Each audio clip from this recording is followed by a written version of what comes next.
짝잘할 편집자들이 여러분들의 고민에 알맞은 책을 처방하는 시간. 안녕하세요. 혜진, 화진 책처방 진행을 맡은 한국문학팀 김화진입니다. 안녕하세요. 한국문학팀 박혜진입니다.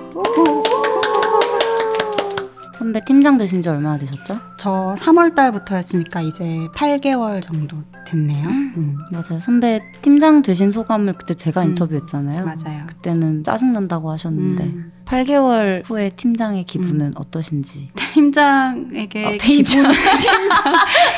팀장에게 기분은 사치죠.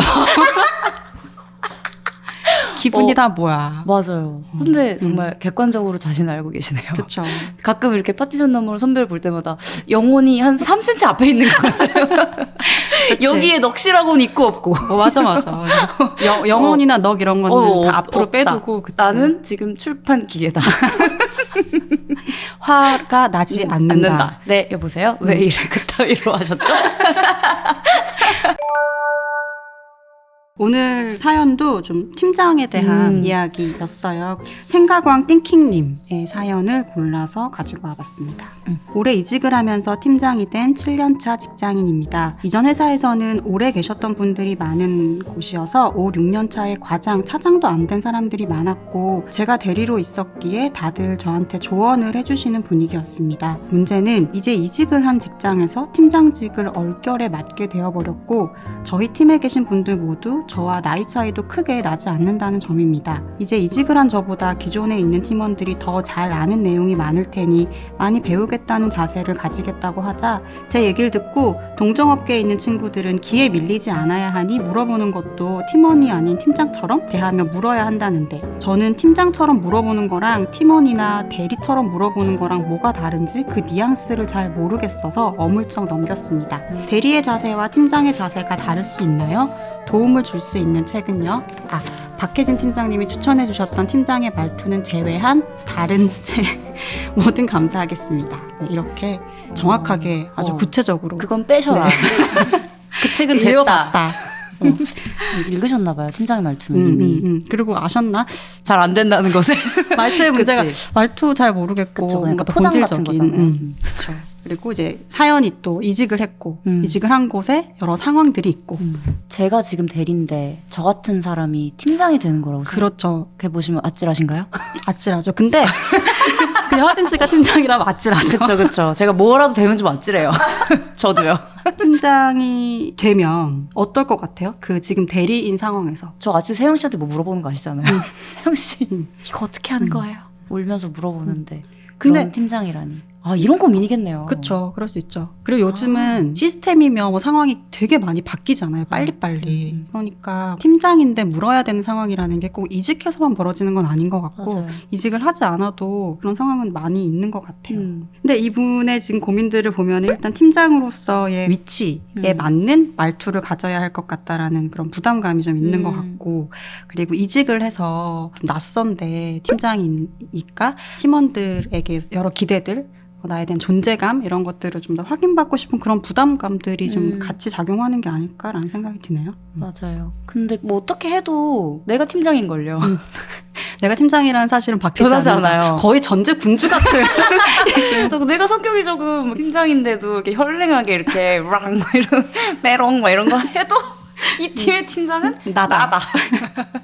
내가 김화진 팀장님의 팀원이 아니라는 사실이 다행일 뿐이네요. 이거 저에게 해주고 싶은 말이었어요. 그러니까 뱁새가 황새에 따라가다 다 가랑이 찢어진다 이런 말을 하고 싶었던 거였어요. 안 되는 걸 굳이. 그래서 제가 이 사연을 보고 처방책으로 골라온 건 기시미 이치로의 미움받을 용기라는 책이에요. 너무너무 유명했던 책이라서 보셨을 수도 있을 것 같고 듣고 계시는 분들은 이미 잘 알고 계시는 책일 수도 있죠. 하지만 사람의 인생 시기에 따라 그 책이 오는 게 달라지잖아요. 맞아요. 이 책은 일본에서 철학자인 동시에 청년들에게 이제 카운셀러로서 활동을 아주 활발하게 하고 있는 이제 기시미 이치로라는 철학자와 고가 후미타케라는 작가가 이렇게 대화를 하는 내용으로 이루어진 대중 철학서예요. 근데 이 책 소개할 때 이제 가장 먼저 이야기되는 게 아들러 심리학인데, 보통 우리가 정신분석 혹은 심리학 그러면 제일 먼저 프로이트, 융 이렇게 이야기를 하잖아요. 이 두 사람 이외에 제3의 심리학이라고 많이 이야기들을 하는데, 그게 이제 아들러 심리학이고, 프로이트나 융이나 이 심리학과 구분되는 지점은 트라우마를 인정하지 않는다는 거예요. 문제 상황이 있거나 할 때 이건 과거에 어떤 원인이 있었고 이게 나의 트라우마로 계속 작용하기 때문에 지금 이런 영향을 미치고 있는 거다라고 하잖아요. 예를 들면 이런 거죠. 어떤 사람이 있는데 이 사람이 어떤 불안증이 있어요. 그래서 밖을 못 나가. 그래서 수개월째 집 안에 그냥 있어요. 과거의 어떤 상처 때문에 계속 이런 행위가 지속되고 있는 거다라고 보는 게 프로이트 심리학인 거고, 근데 아들러 심리학은 그걸 전면으로 부정하는 거예요. 과거에 있었던 그 경험은 중요하지 않은 거예요. 지금 밖을 나가고 있지 못하고 있기 때문에 불안한 거예요. 이 말 다시 말하면 난 지금 어떤 이유에서인지 안 나가는 게 나의 목적인 거고, 그 목적을 이루기 위해서 과거에 내가 경험했었던 감정이라든지 이런 것들이 추후적으로 가지고 온다는 거거든요. 트라우마를 인정을 하지 않는 게 어떤 의미가 있냐면, 그 트라우마를 인정하게 되면은 사실 편해요. 이게 되게 위로를 줘요. 왜냐하면 그 문제의 원인이 나한테 있는 게 아니고 과거에 있었던 일이고, 근데 아들러 심리학에서 보면 이거는 이 사람을 단 한 발자국도 앞으로 나가지 못하게 하는 거예요. 왜냐면 내가 책임이 없기 때문에 내가 해야 할 게 없어.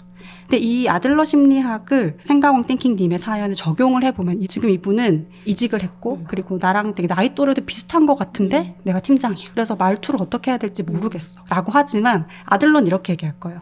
그냥 계속 팀원 말투를 하고 싶은 거야. 그래서 팀원 말투를 계속 해야 되는 이유가 나이도 비슷하고 내가 이직을 했고 이런 상황들이 오는 거예요. 근데 이게 한 측면에서 맞을 수도 있어요. 왜냐하면 인간은 대부분 변하고 싶지 않아요. 변화를 한다는 건 되게 불확실하잖아요. 내가 갑자기 말투를 바꿔서 다른 사람이 됐을 때 우스꽝스러워질 수 있고 안 어울릴 수도 있고 사람들이 날 이상하게 생각할 수도 있고, 근데 선택할 때 반발짝이든 어때 한 발짝이 나갈 수 있다는 게 이제 아들러 심리학인 거고, 그래서 아들러 심리학을 보통 이제 용기의 심리학이다, 미움받을 용기를 가져야 된다라고 얘기를 하는 거라서, 이 책을 좀 읽어보시면 지금 내가 진짜 원하는 거 이게 뭔지, 혹시 나는 그냥 계속 팀원처럼 하고 싶은 건 아닌지, 그리고 그걸 위해서 여러 상황들이나 이런 걸 이유로 가지고 오고 있는 건 아닌지, 이런 걸 좀 생각을 해볼 수 있지 않을까.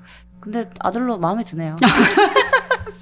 아니 근데 좀 가뿐하게 생각하는 데에 도움이 되는 것 같아요. 맞아요. 그 책 시작할 때도 이 철학자가 제일 먼저 생각하는 게 세계는 단순하다는 거. 복잡한 건 너다. 그리고 세상을 객관적으로 봐. 지금 느끼고 있는 건 다 네 주관적인 생각이야. 라고 얘기를 하거든요. 좀 이렇게 가뿐하게 생각할 그런 어떤 용기를 주네요. 그러면 이제 이분한테 해결 방안을 딱 하나만 이야기한다면? 진짜 단순하게 좀 솔직한 것도 괜찮은 것 같아요. 불러 모아놓고 얘기를 한번 해본다.